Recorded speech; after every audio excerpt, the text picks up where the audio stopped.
Hey guys, Louie here with my long form video for the weekend, and today the topic is how do you sell silver? Okay, before I get into that topic, here is something that I'm selling. This is this sterling silverware set. Comes from the family, and talking my wife into selling it. Probably worth a couple $1,000s, believe it or not. We have another set, so we're going to let this go. And also, before I get into the video, here's something I picked up recently, which I failed to show you. This was on a smoking deal on eBay, and then with rebates and whatnot, it was under $30 an ounce, but it was these divisible Wells Fargo bars. Shiny as the day they came out of the mint, huh? Aren't those pretty? Wells Fargo. Nice resale value on those. Happy to get those really cheap. And then just showing you a couple bars that I poured recently. If you're interested, they're in my eBay store. All right, if you're thinking about what your selling strategy is, then this will be the video for you. And if you're not thinking about selling, well, you may still want to watch because I may give you some ideas. And if you don't like the thought of selling silver or gold, then this wouldn't be the video for you. But for those of you that want to explore what's going to happen in the near future, in my opinion, come on along. Okay, let's get going. You are thinking about selling metals, or maybe you're not thinking about selling metals. But when we enter into what I'm going to call a once in a decade bull run, I think you ought to give it a little consideration. Now, before you unsubscribe, I'm not suggesting selling all of your metals. I am suggesting looking for opportune times to trade out and then trade back into metals. In a sense, it's timing the market, but it's based on a pretty thorough study of what happens in the market, especially the silver market, okay? And I'm going to focus more on silver than gold. But as you know, many people do trade silver for gold or gold for silver when the time is right. The other thing that you probably know is that premiums increase and premiums decrease. And then the last thing you probably know is that something like a silver eagle has a whole different market than something like a silver round, okay? And what I'm suggesting is that if you take part of your stack that you are willing to part with temporarily in order to maximize the returns in ounces over time, then you can take advantage of some of these strategies. And I'm thinking this through because I think that we are on the precipice of a move past 30. Now, we may take a run at 30 1, 2, 3, 4 times before we get through, but I think we're going to bust 30 and we're going to be on a run. All right. And personally, I think we'll hit 35 pretty easily. So A, are you willing to consider selling your silver or gold at any time? If you're not, if you're just stacking it away for the grandkids, okay, cool. Then this is not the video for you. But if you'd like to consider a way to increase the number of ounces in your stack by buying at the right time and selling at the right time, and buying at the right price and selling at the right price, and buying the right thing and selling the right thing, then come on along. That's what we're going to talk about today. And there are several parts to this. The first part that I'm sure you know, let me get this out of the way, is that, is this silver? Yeah. That silver, I don't know if you can see that or not, but silver goes on runs, okay? Let me circle some of the key dates here with my Sharpie. Okay, now we are going back to 2009, and if you'll note, in 2011, we had a spike. Let's do the let's do the high. Okay, we're going to do the year high. There's averages in here and whatnot as well, but looking at the high, we had a high in 2011. We had another high in 2021, get the right date here.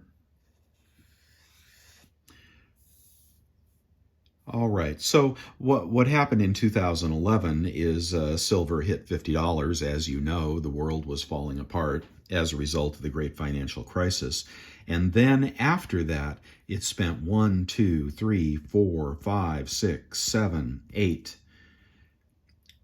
or 9 years languishing after it hit that high. Now, people that sold at 48.70, and nobody did, of course, but people that sold upwards of 40 were able to buy back in at a later date. Now, here we had the same thing happen during the silver squeeze. We had the silver squeeze happen, which pushed silver up from $20 to $30, and it was met with a pullback. And you may see the low.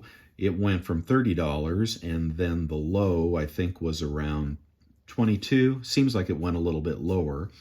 But people were also selling at the $30 mark and then buying back when it went lower.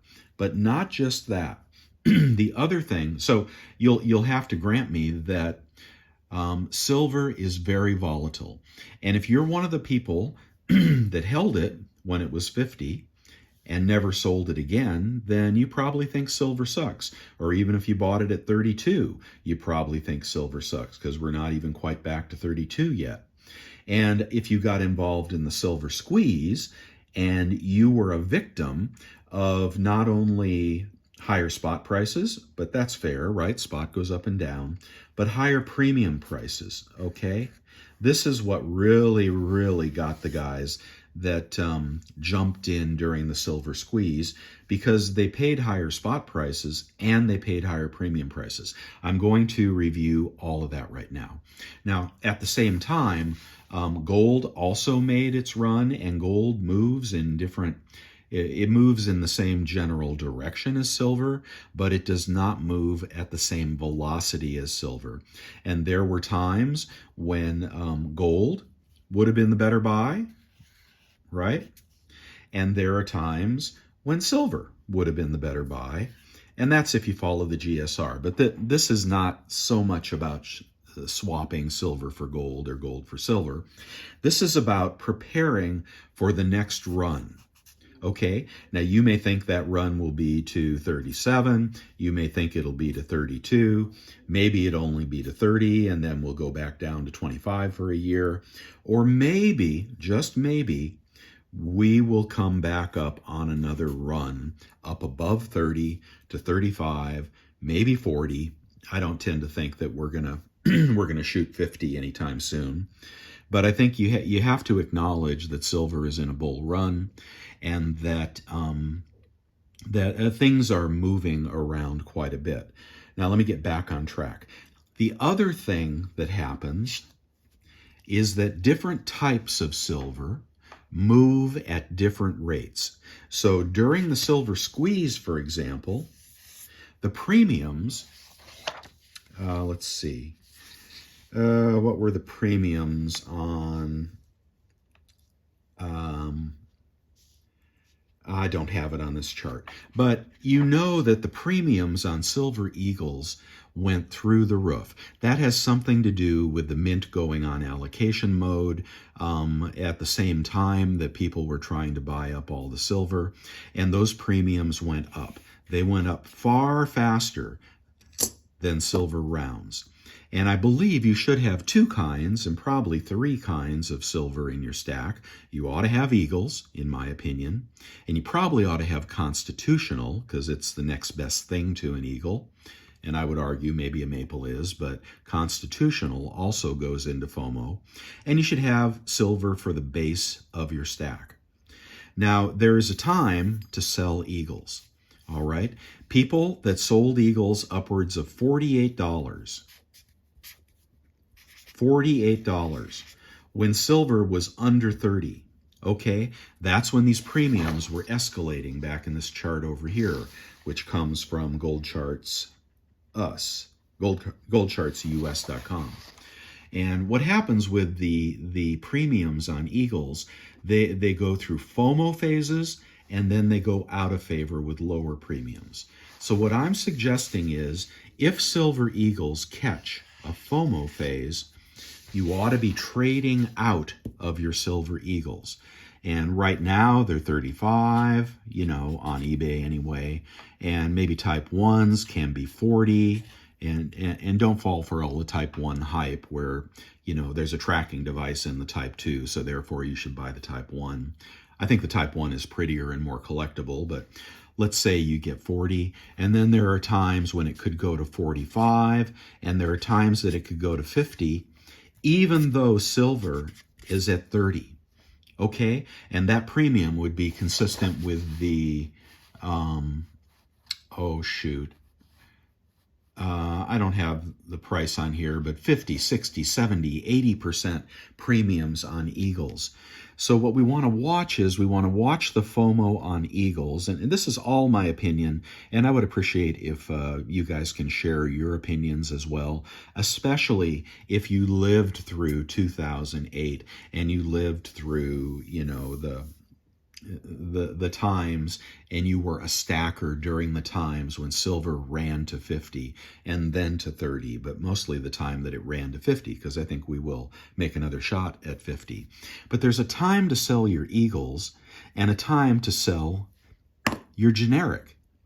The time to sell your Eagles, and maybe your junk as well if it's participating in the FOMO, is when the premiums are extremely high. When you see those premiums get up to 60, 70, 80% over a $30 spot, or maybe it's a $28 spot, or maybe it's a $34 spot, it's time to sell. Now, I'm not saying sell them all. I think you want to have Eagles in your stack, and maybe you take your stack and you divide it in two. And you got 1,000 ounces, and you put 500 in the perma stack, and you put 500 in the trading stack. There is a way to trade in and trade out of any precious metal using online bullion retailers to buy back, using the LCS to buy back, using peer-to-peer to sell to, etc. There is a way to sell. If you want to sell on eBay, yeah, you're going to take a 10% haircut. But if you get $50 per Silver Eagle and you net 45 and you paid 25, like I have for a lot of my Eagles, 26, 27, you have capitalized on almost 100% profit on your Silver Eagles. Again, the ones that you want to sell. At the same time, generic rounds may only have a 20% premium. Hold on to those, all right? You trade out of the Eagles and you revert back to generic. All right, point made. And if the market reverses, and it always does, right? Eventually, it always does, unless the wheels come off the bus, an EMP hits, a nuclear bomb goes off, we are in Mad Max, okay, then you'll be glad you still have half your stack. But the other half, we're maximizing what we own, what we sell, and the money. This will generate money, this 100% or 80 or 70 or whatever percent money you can get from these Silver Eagles, you could put back into generic. If you will, it's an Eagle to generic price ratio based on premiums. So when the premiums are high on one, you sell it. If you want to stay in the market with that 50% of your stack, you buy more of this, or 100-ounce bars, or whatever is the cheapest premium generic. So let's say you are out of Eagles, right? Now there's another reason that you want to be, for the part of your stack you're selling, you want to be out of Eagles. And the old timers will tell you, when silver was hitting $50, find something else to draw on. When silver was hitting $50, you know what was happening? Everything was going to the refiner. Everything was going to the refiner because the LCSs couldn't handle the inflow of silver, and they couldn't take the risk that it would go back to 40. So what were they doing? Everything they brought in, melt. Okay? Bars, melt. Cute little pistol coins, melt. Melt. Everything was melt. And you know what else was melt? Sorry about that. Silver Eagles. Whoops. Did I lose you? Silver Eagles, guys. Silver Eagles were also melt at the time. You weren't getting $50 plus 40 for the premium. Eagles, when we go into FOMO, breakout, crazy move, Eagles start getting melted too. Okay, and you could get a few dollars more, right? But the vast majority of your returns will be on generic. Well, what happened to my light? The vast majority will be on generics. All right, and so if you have traded out your Eagles or your junk, or even maybe your Maples, they catch a bid in FOMO, and traded back into this, or you put it in cash and you waited for the pullback, because there are some very powerful interests that want to see silver crash, right? I mean, they've been with us for years, and they will do it again. They will keep doing it, all right? And at some point, they will put a top in and start pushing it down. And when they do, the leverage will kick in. A lot of people in the futures market trade on leverage. All that the regulators have to do is increase the leverage requirements, the amount of cash you have to put up, and they get the top to come off the market, and then those people sell for a margin call, and that creates a lower move, and then more people sell, and the next time you look, next time you know, your $50 spot price is 32 again, or something like that. This is what will happen. I can almost guarantee that. So you want to be ready to sell your generic when the price moves up. Now, you may think that move is to 30. Some people do. You may think that move is to 35. That's kind of where I sit. And you may think that move is to 45, 50. And you may think it's to $1,000. I mean, I'm not in that camp, so I'm staying in reality. I'm staying on Earth. $50 will be a red letter day for silver. If we get there, and I don't think we'll get there anytime soon. But 35 would also be a red letter day, and then there will be movement, you know, probably, I don't know, maybe up to 37, 38, maybe 40, or there will be a crash down to scare everybody out, and then it'll start back up. But my point is, get out of Eagles when the FOMO hits and the premiums increase. Stay in generic if you want to buy back generic at that time. And when you sell, whenever your sell price has been hit, you go ahead and you dump. And like I said, you know, you will lose these premiums when we go into a true spot market uptick. A true spot market uptick, just like we saw before. Look what happened before. Eagle premiums, yeah, these are the premiums, 75% premium in 2009. And then the price started coming down, and look at the premiums dropped to 15% over time. Okay, that can happen too, because those leveraged people start selling, and that begets more selling. And then the bullion dealers want to keep selling silver, so they drop the premiums. Trade the premiums when the time comes. Get ready to have your batch of silver ready to go down to the LCS, and they may be paying spot, they may be paying $2 over spot, they may be paying $3 back of spot. But if you're getting $40 for rounds that you're purchasing today from my website, we can get rounds for $29. $29 plus a little bit, silver rounds. That's what you want to have available when we have the price run. And then after that, well, I don't know what happens. The other thing you can do is you can trade out for gold. And gold goes through the same kind of things, but not as much. Gold is more stable. And, well, let's take a look at the price history of gold. You saw silver there. Here's gold. Okay, so what happened to gold during that same period? Well, obviously it ran as well. Gold ran up in 2011 on a little delayed basis to silver to 1,896, and then 1, 2, 3, 4, 5, 6, 7, 8. 7 or 8 years lingering down there. If you bought gold here, you are still waiting. Well, you're probably making some money today, because it is 2,400 or so, nearly 2,400. So finally, after 10 years, you're making some money on gold. If you were smart and you bought down, where's the low? Where's the low? Oh, I didn't print the low. But if you bought at 1,075, look at the return on gold, 1,075 to 2,400. Wow, good for you. But I generally don't want to sell my gold. What I want is I want more gold. I want to generally, over time, trade out of silver and into gold.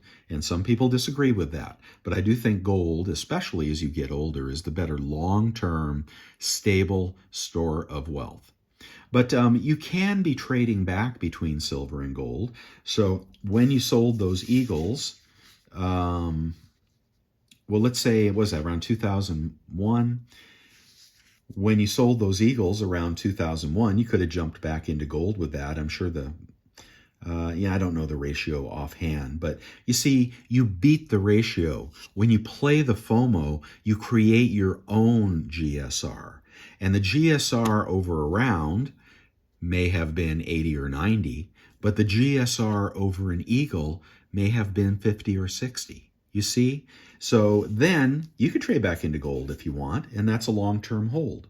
And there are times to sell gold. I'm not going to get into that today because you could be selling gold and buying silver today, but with both the spot price is high and threatening higher, I'm not so much into trading gold for silver at the moment. I need to see a lower ratio. When we get to around 65 to 1, I would consider trading silver for gold. And if we get up to 95 to 100, well, then you might talk me into trading gold for silver, okay? But right now, this video isn't about that. It is about figuring out how to sell and where to sell and at what prices. All right, and of course, we have different places. You can sell at the big bullion dealers. We've got SD Bullion, we've got JM Bullion, advertises their buyback prices. Golden Eagle Coins, a little better buyback prices there. You can sell to the YouTube coin shops that are buying back, paying much better prices. And you can sell on eBay. Okay, all those things are possible. It's absolutely possible to sell silver. And if you're keeping your cost between 5 and 10% on the sell, then and you're benefiting from FOMO, then fine. And when we get up to $50 or something close to $50, you're taking the heaviest boxes you can find that have been set aside for resale, the low premium silver. When we get up into the higher numbers, you're taking those boxes to the LCS as fast as you can and taking what they offer because you want to get out of the low premium silver when they're melting everything. Okay, well, that was kind of all over the map. I think I will drop it there, put some bars back on the table. If you want to get the best deal on silver and gold, check out my website, bestsilvergolddeals.com. That's what we're trying to do because when you buy right, you can sell right. And you don't need to pay $35 for Silver Eagles. You can get them around $32 today if you follow some of my tips. And stack them hard. I think Eagles are going to go into FOMO mode, and I think those premiums are going to come up, and the same thing is probably going to happen with Constitutional. Right now, the premiums on Constitutional are much better than Eagles. Eagles are 4 to 5 to 6 over spot. Constitutional is 1. What would you rather buy? Now, the Eagles will go faster and higher in premium, but the Constitutional will catch up pretty darn fast. So if you want to be frugal, do the junk. But if you want to get in on Eagles, at 32 or so, that's fine. That's not too bad because we are in a bull market here. And I do think they will push us back. I do think we'll see 27 on silver, and we may not. All right, so those are my thoughts. What are your thoughts, especially you seasoned guys, when they were paying $50 for silver, or they might have only been paying 45, even though spot was 50. Were they paying more for Eagles? Were they paying 50% premium more for Eagles than they were for this? No, they weren't. I've already seen those videos, and you guys would do well to study some of those old timer videos about what happens when we go into a bull run, because we're in a bull run and it's going to continue, in my opinion. What are your thoughts? I'll talk to you guys later. Please like this video if you appreciated it, and if you want to unsubscribe because I'm a heretic for talking about selling silver or gold, okay, fine. But every single person that said silver sucks is one of those people that bought at the high at 50, at the silver squeeze high at 30, paid the 70% premiums on Eagles. The Walmart billionaires were paying premiums on silver Eagles of something like that. Everybody does it. It's easy to do. I've done it too. And that's why silver sucks, because they bought at the wrong premium at the wrong time. So let's flip that on them. Let's sell at the right time at the right premium. Okay, that's what this is about. Totally contrarian to any video you've probably ever seen. Thank you for your thoughts. Bye.